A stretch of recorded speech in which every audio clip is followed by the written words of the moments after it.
1,750 milliard d'euros. C'est le chiffre qui affole les compteurs de l'aérien. Il y a 5 ans, on se demandait si Air France allait survivre à la pandémie. On parlait de faillite, de nationalisation forcée, de milliards de dettes.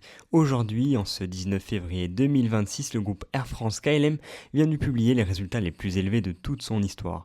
Record de chiffre d'affaires, record de bénéfices nets et une stratégie de montée en gamme qui porte enfin ses fruits. Mais attention, derrière ces chiffres qui brillent, tout n'est pas rose. Entre la crise de maintenance chez KLM et l'explosion des taxes aéroportuaires, le géant franco-néerlandais marche sur un fil. Bienvenue dans ce nouvel épisode de Parlons Avion, on décortique ensemble le bilan de l'année 2025. Commençons par le dur, en 2025, Air France KLM a brassé 33 milliards d'euros. C'est une hausse de près de 5% sur un an, mais le vrai choc c'est le bénéfice net, 1,75 milliard d'euros. Pour vous donner un ordre d'idée, c'est 5 fois plus que l'année précédente.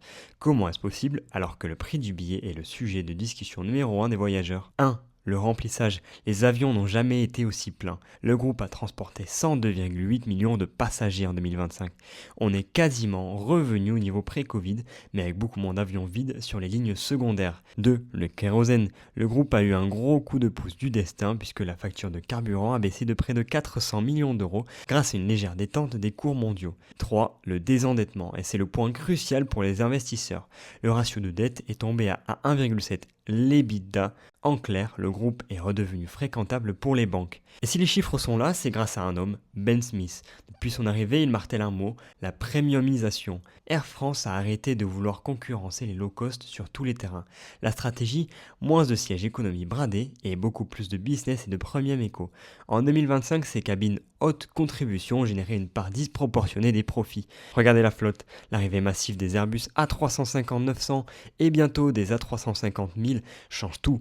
Non seulement ces avions consomment 25% de moins que les 777, mais ils sont surtout configurés pour maximiser le revenu par siège. Aujourd'hui, 35% de la flotte est composée d'avions de nouvelle génération. C'est l'arme secrète d'Air France. Voler plus propre, c'est surtout voler moins cher. Mais tout ne se passe pas comme prévu chez le partenaire néerlandais. Si Air France tire le groupe vers le haut, KLM a connu une année 2025 frustrante. Et KLM connaît 2 problèmes majeurs. La maintenance, puisque la chaîne d'approvisionnement mondiale est toujours grippée. KLM a manqué de pièces pour ses Boeing 787 et ses moteurs, ce qui a obligé la compagnie à louer des avions externes ou encore pire, annuler des vols. Et ça coûte une fortune. On pense aussi à la guerre de Schiphol. Le gouvernement néerlandais et les autorités aéroportuaires ont augmenté les taxes de 41%. Amsterdam, qui était autrefois le hub le plus compétitif d'Europe, devient un boulet financier. C'est le paradoxe. Air France sauve KLM cette année, alors que pendant des décennies, c'était l'inverse. Alors, faut-il être optimiste? Pour 2026, le groupe prévoit encore d'augmenter sa capacité de 3 à 5%. L'intégration de la compagnie scandinave SAS commence à créer des synergies dans les lignes du Nord. Mais les défis restent immenses. L'espace aérien russe reste fermé, ce qui rallonge les vols vers l'Asie et brûle du kérosène inutilement. La concurrence des compagnies du Golfe et de Turkish Airlines sur le long courrier ne faiblit pas. En conclusion, Air France KLM est officiellement sorti de la réanimation.